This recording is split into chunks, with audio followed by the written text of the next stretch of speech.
नमस्कार, आपण आहोत ससननगर या भागामध्ये 29 तारखेला म्हणजेच गुरुवारी या ठिकाणी पाणी पुरवठा होणार नाही असं महानगरपालिकेकडून कळवण्यात आलं होतं. परंतु आज शुक्रवार सकाळपासून कुठल्याही प्रकारचा पाणी पुरवठा इथं झाला नसल्यामुळे अनेक नागरिकांना या ठिकाणी पाणी समस्येला सामोरं जावं लागलेलं आहे. गुरुवारी पाणी येणार नाही याची सर्व नागरिकांना येथील कल्पना होती.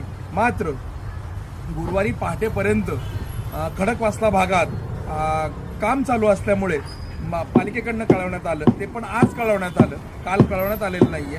आज शुक्रवारी अनेक नागरिक सकाळी कामाला जायचं असतं, शाळेत जायचं असतं, अनेक जणांना इतरही कामं असतात आणि या सर्व गोष्टींसाठी पाण्याची आवश्यकता असते. परंतु शुक्रवारी सकाळी पाणी पुरवठा झालेला नसल्यामुळे हडपसर, काळेबोराटे नगर, ससाने नगर, सातवाडी, गोंधळ नगर, गाडीतळ या संपूर्ण परिसरामध्ये आज पाणी पुरवठा झाला नाही.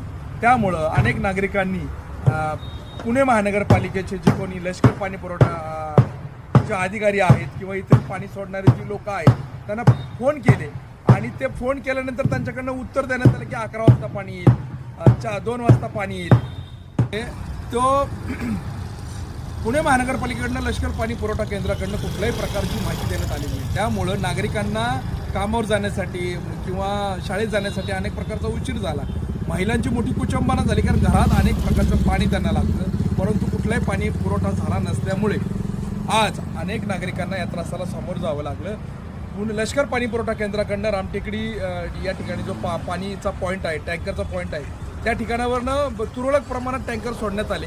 काही ठिकाणी पाणी आलं, काही ठिकाणी पाणी नाही आलं. संध्याकाळी 6 वाजता ज्यावेळेस आम्ही लष्कर पाणी पुरवठा केंद्रामधील जे अधिकारी आहेत, बागुल मॅडम, तेजस्विनी बागुल मॅडम, त्या अभियंता आहेत, त्यांना फोन केल्यानंतर त्यांनी सांगितलं की आज संध्याकाळी आम्ही थोडा पाणी पुरवठा केला आहे, परंतु उद्या सकाळपासून हा सर्व पाणी पुरवठा सुरळीत चालू होईल असं त्यांनी सांगण्यात आलेलं आहे.